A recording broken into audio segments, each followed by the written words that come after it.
Hello everyone, welcome to CUET zone. जैसा कि आप सभी जानते हैं, CUET 2023 का एग्ज़ाम आज से स्टार्ट हो गया है और आज हम इस वीडियो में शिफ्ट 1 का जनरल टेस्ट एग्ज़ाम में जो जीके के क्वेश्चंस आए हैं उनको डिटेल में जानेंगे, उनको सॉल्व करेंगे। तो चलिए हम इस वीडियो की शुरुआत करते हैं। उससे पहले हम क्या-क्या डिस्कस करने वाले हैं इस वीडियो में, उसको जान लेते हैं। हम सबसे पहले इस वीडियो में एग्ज़ामिनेशन का जो डिफ़िकल्टी लेवल है उसको जानेंगे। हम फिर देखेंगे जो स्टूडेंट्स का फ़ीडबैक है एग्ज़ाम को लेके उसको। फिर हम क्वेश्चंस और उसके सॉल्यूशंस को देखेंगे और साथ में हम स्ट्रेटजी देखेंगे कि अगर आपका एग्ज़ाम कल या कल के बाद है तो हम किस तरीके से इस पेपर को ध्यान में रखते हुए तैयारी करें कि हमारे मार्क्स और अच्छे आ सकें। तो चलिए हम शुरू करते हैं इस वीडियो के पहले सवाल के साथ, जो कि इस साल जर्नल टेस्ट में जीके में पूछा गया है। हर साल पिछले साल हमने जितने भी पेपर थे उनमें जीके का वेटेज काफ़ी ज़्यादा कम था। मैथ्स और रीजनिंग का वेटेज जीके के कंपैरिजन में काफ़ी ज़्यादा था।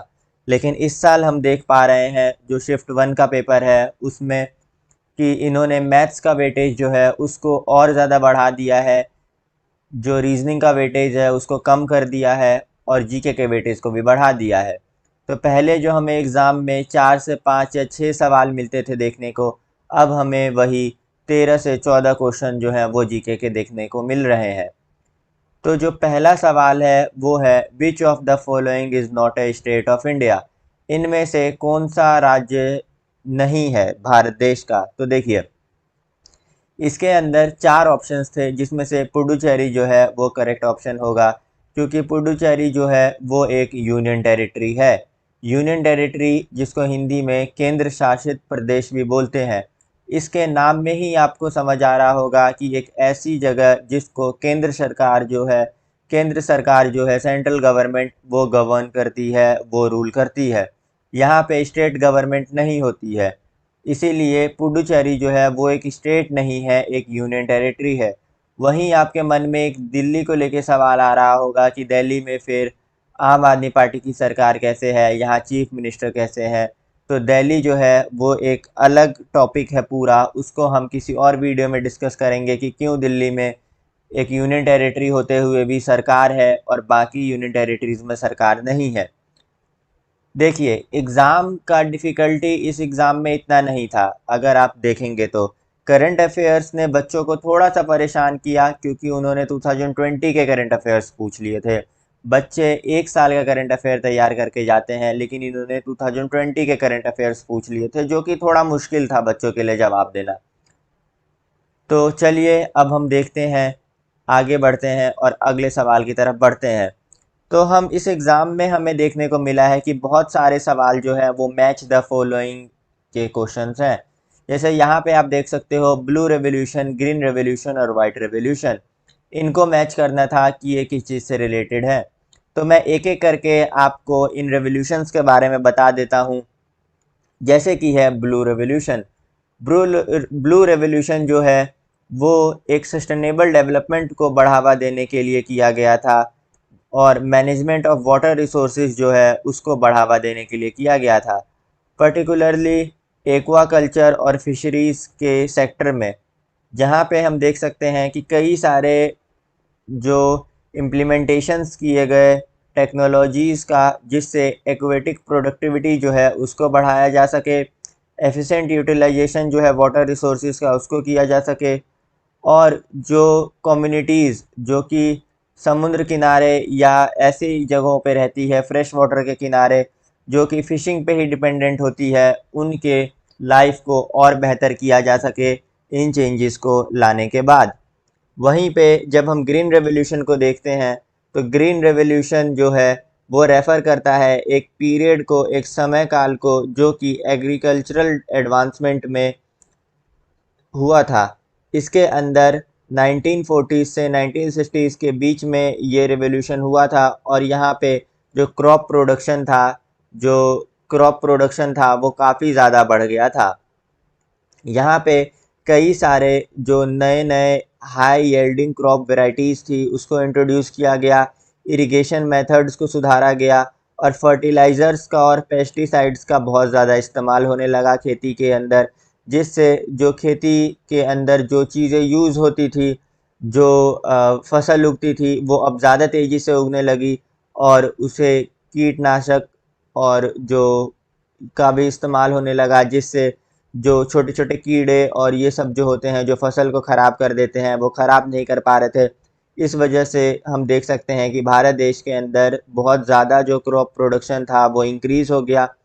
ग्रीन रेवोल्यूशन जो था, उसने एनवायरनमेंट के ऊपर भी काफ़ी बुरा असर छोड़ा, जिसकी वजह से केमिकल जो है वो एग्रीकल्चर में काफ़ी ज़्यादा यूज़ होने लगा और इस वजह से जो छोटे स्मॉल फार्मर्स थे, उनके लिए महंगे फर्टिलाइज़र्स और पेस्टिसाइड्स वगैरह खरीदना थोड़ा मुश्किल हो गया था।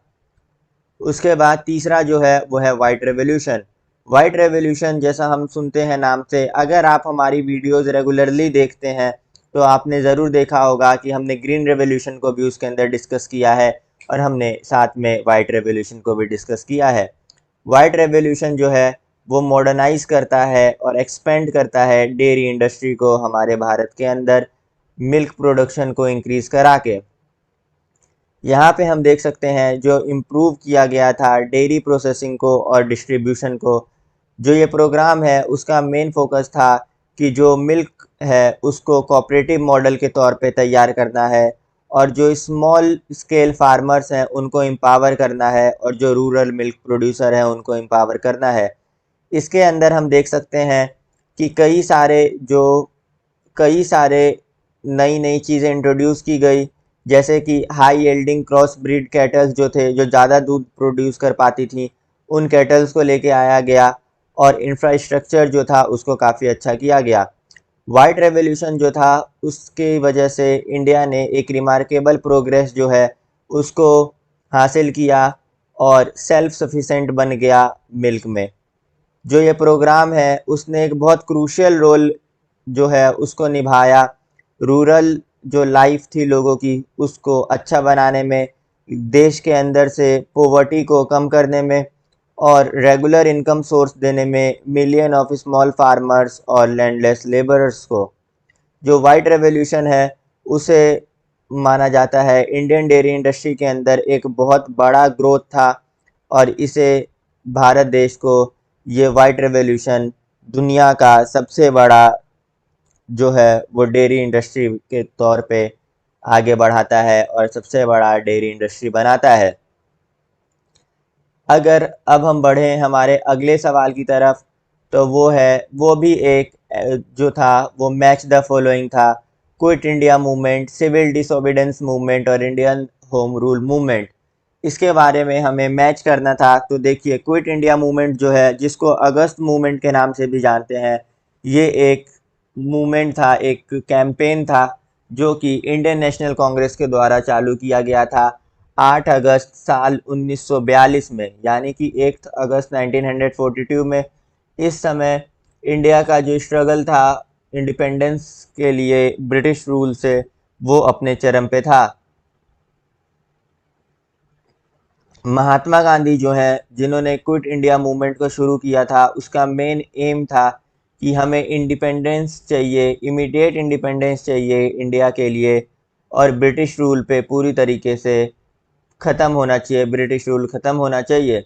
जो ये मूवमेंट है इसको नॉन वायलेंट रेजिस्टेंस भी बोला जाता है, क्योंकि यहाँ मास प्रोटेस्ट हुए थे ब्रिटिश गवर्नेंस के ख़िलाफ़ और गांधी जो थे उन्होंने काफ़ी फेमस स्लोगन दिया था जिसका नाम है डू और डाई, और ये एक तरीके का स्लोगन बन गया था और सब लोग प्रोटेस्ट में इस स्लोगन को नारा लगाते थे। जो क्विट इंडिया मूवमेंट था उसने वाइड स्प्रेड डेमोस्ट्रेशंस देखे, स्ट्राइक्स देखे, एक्ट ऑफ सिविल डिसोबीडेंस देखा पूरे देश के अंदर, और जो प्रोटेस्टर्स जो कि पार्टिसिपेट कर रहे थे इसके अंदर एक्टिवली, उन्होंने नॉन वायलेंट तरीके से प्रोटेस्ट किया और रैलीज़ की, बाइकआउट किया ब्रिटिश इंस्टीट्यूशंस को, और गवर्नमेंट ऑपरेशंस के साथ इन्होंने सहमति जताने से और उनके साथ उन चीज़ों को मानने से मना कर दिया। ये मूवमेंट जो था इसने कई रिप्रेशंस भी देखे ब्रिटिश अथॉरिटीज़ के द्वारा, जैसे कि मास अरेस्ट किया गया प्रोटेस्टर्स का, पुलिस ब्रूटैलिटी देखी गई, और वायलेंट क्लैशेस भी देखे गए। वहीं पे सिविल डिसोबीडेंस मूवमेंट को जब हम देखते हैं तो ये मूवमेंट जो था ये भी एक नॉन वायलेंट मूवमेंट था, जो कि कैंपेन शुरू किया गया था महात्मा गांधी के द्वारा इंडियन स्ट्रगल फॉर इंडिपेंडेंस के लिए ब्रिटिश कॉलोनियल रूल के। जो ये मूवमेंट था इसको इनिशिएट किया गया था 12 मार्च 1930 को डांडी मार्च के साथ। जो डांडी मार्च किया था महात्मा गांधी ने, जो काफ़ी फेमस है, या फिर जिसको सॉल्ट मार्च के नाम से भी जाना जाता है। जो ऑब्जेक्टिव था सिविल डिसोबीडेंस मूवमेंट का वो ये था कि जो अनजस्ट ब्रिटिश लॉज हैं और जो पॉलिसीज़ हैं उनको नॉन वायलेंट तरीके से हम हैंडल करेंगे। और गांधी ये विश्वास करते थे कि पैसिव रेजिस्टेंस और जो इंकरेजमेंट है इंडियंस का वो काफ़ी ज़्यादा ज़रूरी है, क्योंकि हमें डिसोबे करना है लॉज और रेगुलेशंस को जो कि ब्रिटिशर्स ने हमारे लिए बनाए हैं। और कानून को बिना अपने हाथ में लिए इन्होंने प्रोटेस्ट करना शुरू किया। अगला है Indian home rule movement. Indian home rule movement जो है वो एक कैंपेन है जिसको महात्मा गांधी के द्वारा शुरू किया गया था और दूसरे इंडियन नेशनलिस्ट के द्वारा शुरू किया गया था इंडिया के स्ट्रगल में इंडिपेंडेंस के लिए ब्रिटिश कॉलोनियल रूल से। इसका मेन एम था ये अचीव करना कि हम सेल्फ रूल गवर्नेंस बनाएंगे भारत के अंदर, ब्रिटिश एम्पायर के अंदर, यानी कि ब्रिटिश एम्पायर के होते हुए हम एक सेल्फ रूल गवर्नेंस बनाएंगे भारत देश के अंदर, और जिसके अंदर इंडियंस जो हैं उनका कंट्रोल होगा, उनके अपने अफेयर्स होंगे, उनके अपने एडमिनिस्ट्रेशन होंगे। जो इंडियन होम रूल मूवमेंट है उसे शुरू किया गया था साल 1916 में, जब गांधी जी और एनी बेसेंट जो थे वो एक उन्होंने काफ़ी सारी चीज़ें जो थी वो ब्रिटिशर्स के ख़िलाफ़ की। और उसके बाद ये जो the Indian home rule movement है उसको शुरू किया गया था। इसी के साथ हम अब देखते हैं कि बच्चों का क्या कहना था एग्ज़ाम को लेके। तो बच्चों का वही कहना था जो मैंने अभी आपसे बताया। एग्ज़ाम इजी था, ऐसा नहीं है कि क्वेश्चन बहुत ज़्यादा डिफ़िकल्ट थे, लेकिन जो करंट अफेयर्स थे उन्होंने बच्चों को काफ़ी ज़्यादा परेशान किया और उसकी वजह से बच्चों के उम्मीद है उन लोगों को कि हमारे कुछ मार्क्स कट जाएंगे। तो चलिए अब हम बढ़ते हैं हमारे अगले सवाल की तरफ। पहले इंडियन कौन है जिन्हें नोबेल प्राइज़ मिला है लिटरेचर के अंदर? देखिए, मैं आपसे हर वीडियो में कहता था कि हमारा टेलीग्राम चैनल ज्वाइन कर लीजिए, हमारा टेलीग्राम चैनल ज्वाइन कर लीजिए। हम उस पर पिछले 1 महीने से डेली रात को मैराथन क्विज़ कराते हैं, जिसमें कई सारे 50+ क्वेश्चंस हर रोज़ कराए जाते हैं, जिससे बच्चों को प्रैक्टिस हो सके और बच्चे अच्छे से प्रैक्टिस कर सके एग्ज़ाम की। वहीं आप अगर देखेंगे तो यहाँ पे वहीं अगर आप देखेंगे तो उसमें ये सवाल पूछा गया था मेरे द्वारा कि फर्स्ट इंडियन कौन थे जिन्हें नोबेल प्राइज़ मिला था लिटरेचर में। तो इसका करेक्ट आंसर जो है वो पहला नोबेल प्राइज़ जो मिला था वो मिला था रविंद्रनाथ टैगोर को। उन्हें अवार्ड दिया गया था ये 1913 में, और जिस काम के लिए इन्हें अवार्ड दिया गया था उस पोएम का नाम था गीतांजलि। टैगोर जो हैं वो बहुत रिनाउंड पोएट हैं, फ़िलासफ़र हैं, म्यूजिशियन हैं और पॉलीमैथ हैं, जिन्होंने सिग्निफिकेंट कंट्रीब्यूशन किया है बंगाली लिटरेचर के अंदर और कल्चरल रिवाइवल में इंडिया के बहुत मदद किया है। उनके पोएटिक वर्क्स जो हैं वो लिरिकल ब्यूटी के लिए बहुत जाने जाते हैं, स्पिरिचुअल थीम के लिए जाने जाते हैं और ह्यूमन इमोशंस जो हैं उसको एक्सप्लोर करने के लिए भी जाने जाते हैं। टैगोर का जो नोबेल प्राइज़ था लिटरेचर के अंदर, उन्होंने ना सिर्फ उनको पूरी दुनिया में पहचान दिलाई, बल्कि इंडियन लिटरेचर जो है उसको भी पूरी दुनिया में पहचान दिलाई। और वो उस समय के पहले व्यक्ति थे, पहले नॉन यूरोपियन व्यक्ति थे जिनको नोबेल प्राइज़ मिला था। चलिए अब हम बढ़ते हैं हमारे अगले सवाल की तरफ, जो कि है ये भी एक मैच द फॉलोइंग क्वेश्चन था, जिसके अंदर कुछ जो थे वो डिस्कवरीज़ के नाम दिए गए थे और कुछ लोगों के नाम दिए गए थे जिनसे हमें मैच करना था।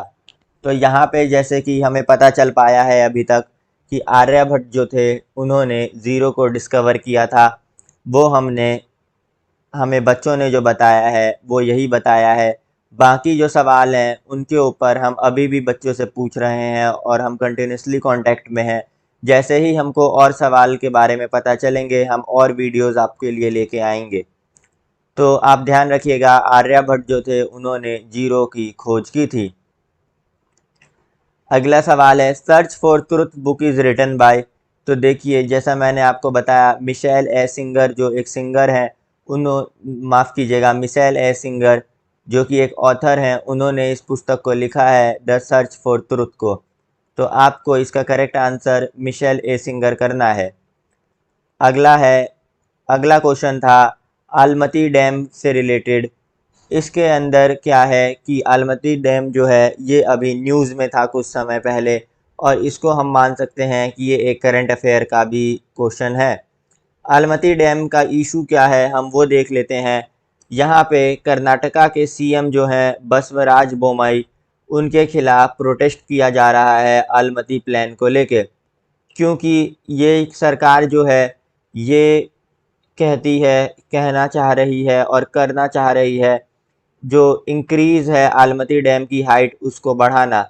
अभी उसकी हाइट जो है वो 524 मीटर्स है, लेकिन सरकार उसको 5 मीटर और बढ़ा के 529 मीटर्स कर सकती है। आप सोच रहे होंगे सिर्फ 5 मीटर हाइट बढ़ाने से क्या होगा? तो 5 मीटर हाइट बढ़ाने से बहुत सारी प्रॉब्लम्स आएंगी और इसको लेके बहुत ज़्यादा क्रिटिसिज्म हो रहा है उनका। और जो कोल्हापुर और संगली डिस्ट्रिक्ट के जो एक्टिविस्ट हैं वो काफ़ी ज़्यादा प्रोटेस्ट कर रहे हैं और उनका कहना है कि इसकी वजह से जो कृष्णा रिवर है और पंचगंगा रिवर है उनके अंदर फ्लड की सिचुएशन बन जाएगी, बाढ़ आ जाएगी, और इसकी वजह से लाखों लोग जो हैं उनको अपना घर गंवाना पड़ेगा, अपनी खेती की ज़मीन गंवानी पड़ेगी।